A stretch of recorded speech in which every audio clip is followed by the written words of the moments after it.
Hello and welcome to my review of Rick Ross, Mastermind. So, I feel Ross's career is basically at a decline. Just look at it. He doesn't have a big single before this LP was released. Already, them squashing the beef didn't really make the impact he wanted to. His idea of remembering Biggie didn't really make the impact. And it's missing a clear lead single. So, will this album solidify its position, or let his slow decline go on? So, Ross, thinking this way, what does he do? Throws money at it. At least he stays in character. And you can just notice that this is a major label thing, because it's an all-star project. You have Diddy as the executive producer.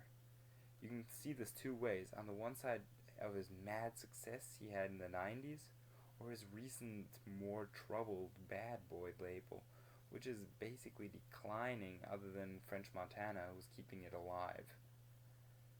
For rappers, you get Jay-Z, Kanye West, Scarface, French Montana, Lil Wayne. Producers, Mike Will, Justice League, DJ Mustard, Timbaland, Boy Wonder. Basically anybody who's popping right now. As far as money, and A1 project. But this is Ross's 6th album, and I feel like he's had very, very little progression overall.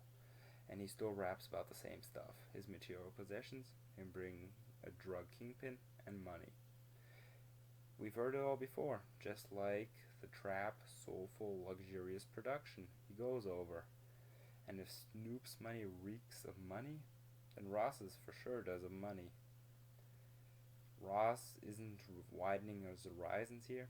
It's just like the old 6 projects he had before. Compared to his previous album, God Forgives I Don't, he doesn't really have a show-stealing verse. He doesn't get murdered as hard as he did. Andre 3000 on 16 Ain't Enough, or Nas on Triple Beam Dreams just did a really good job of owning that track. And it was just like Kendrick Lamar on Control. You thought it was from Andre or Nas and not from Rick Ross. Rick Ross was just a feature. That's how hard he got murdered on them. And then in the direct comparison between the two Meek Mill featured songs, Walking on Air and So Sophisticated. So Sophisticated is just so much harder. You can just feel the energy there. You don't really have a track like this on here with the booming trap beat a la like Sluger. The two trap beats which are there is War Ready and You Know I Got It. Both of them feeling more experimental than just the booming pure energy of trap production. That's the one song I wish he would have had on here. Even though he's done it wrong before, like Just Remember of Hold Me Back. What carries the album are the features. Ross just tries to be as inoffensive in his verses as possible and lets his guests carry it. He just orchestrates the album as a mastermind. Or at least that's how I'm sure he'd like to put it.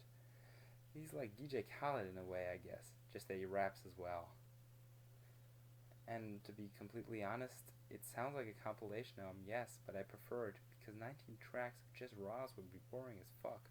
So it's actually better that you have the fire features here. And some of them are extremely well done, like Wayne actually sounds sober on this one.